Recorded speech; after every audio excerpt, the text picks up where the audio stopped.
What's up, everybody? Biker Dave here in the 2017 Dodge Durango RT. This might apply to many different Chrysler models, Durangos, Jeeps, Rams, all kind of stuff. If you have the Uconnect screen like this, if you want to turn on or off your backup camera, the camera in the rear of the vehicle, from the main screen here, look for the settings button. You might have to go to the apps button first to find it. But go to settings, hit safety and driving assistance, and you have to do this with the vehicle parked also. You can't do it while driving as far as finding these features. Okay, from here we'll arrow down. Here you go.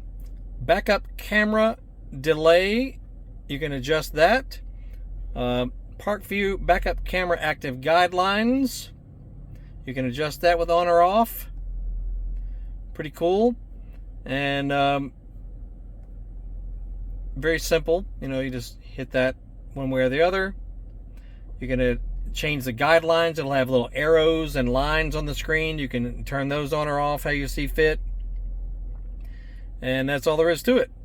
If our video helped you out, make sure you click the thanks button underneath the video screen and look for the social media links on the description. We also have eBay store, Amazon store, and all kinds of cool stuff on our channel, so feel free to check it out. You'll have a great day.